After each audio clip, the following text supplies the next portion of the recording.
കൊച്ചി ഈടപ്പള്ളിയിൽ ക്ഷേത്രഭൂമിയിൽ അതിക്രമിച്ചു കയറി സർപ്പക്കാവ് തകർത്ത സംഭവത്തിൽ പ്രതിഷേധം ശക്തമാകുന്നു. കൊച്ചി കോർപ്പറേഷനിലെ CPM കൗൺസിലർ ദീപാ വർമ്മയുടെ നേതൃത്വത്തിലാണ് അതിക്രമമെന്ന് ചൂണ്ടിക്കാട്ടി ഈടപ്പള്ളി കരുമാട്ട ദേവീക്ഷേത്രം ഭാരവാഹികൾ പോലീസിൽ പരാതി നൽകി. ഹൈന്ദവ ആചാരങ്ങൾ തകർക്കാനുള്ള ആസൂത്രിത നീക്കത്തിന്റെ ഭാഗമാണ് ഇതെന്നും ഹിന്ദു ഐക്യവേദിയും വിശ്വ ഹിന്ദു പരിഷത്തും BJPയും കുറ്റപ്പെടുത്തി.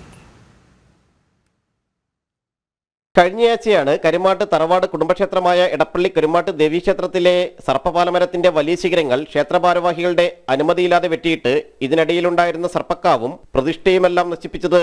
സമീപവാസി നൽകിയ പരാതിയുടെ പേരിലായിരുന്നു അതിക്രമം. കൊച്ചി കോർപ്പറേഷനിലെ CPM കൗൺസിലർ ദീപാ വർമ്മയുടെ നേതൃത്വത്തിലാണ് അതിക്രമമെന്ന് ചൂണ്ടിക്കാട്ടി ക്ഷേത്രം ഭാരവാഹികൾ പോലീസിൽ പരാതിയും നൽകിയിരുന്നു. പൗരാണിക ക്ഷേത്രത്തിനാണ് ഇത്തരത്തിൽ നാശം വരുത്തിയതെന്നും ദേവപ്രശ്നം പോലുമില്ലാതെയാണ് മരങ്ങൾ മുറിച്ചിട്ടതെന്നും വിശ്വ ഹിന്ദു പരിഷത്ത്, ഹിന്ദു ഐക്യവേദി, BJP നേതാക്കൾ ആരോപിച്ചു. കൃത്യമായ അജണ്ടയോടെ ഹൈന്ദവ ക്ഷേത്രങ്ങൾ തകർക്കാനുള്ള CPM നീക്കത്തിന്റെ ഭാഗമായാണ് ഈ സംഭവവും. കഴിഞ്ഞ കുറേ നാളുകളായി CPM തുടർന്നു വരുന്ന ഹിന്ദു സമൂഹത്തിന് നേരെയുള്ള ആചാര ലംഘനത്തിന്, അതുപോലെ ആചാര അനുഷ്ഠാനങ്ങൾ തച്ചു തീർക്കുക എന്നുള്ള ലക്ഷ്യം വെച്ചുകൊണ്ടാണ് ഇവർ കാര്യങ്ങളുമായിട്ട് മുന്നോട്ട് പോകുന്നത്. ഇതിനെതിരെ ഹിന്ദു ഐക്യവേദി ശക്തമായ പ്രതിഷേധം രേഖപ്പെടുത്തുകയാണ്.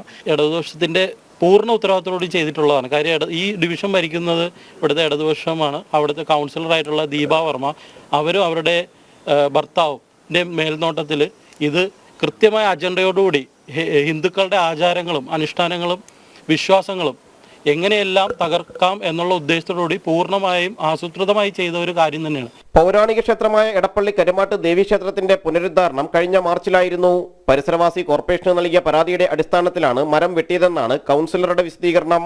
എന്നാൽ ഗേറ്റിന്റെ പൂട്ട് തകർത്ത് അകത്ത് കടന്ന് പ്രതിഷ്ഠയടക്കം നശിപ്പിച്ചതെന്തിനെന്ന ചോദ്യമുയർത്തുകയാണ് ഹൈന്ദവ സംഘടനകളും വിശ്വാസികളും. ജനം, കൊച്ചി.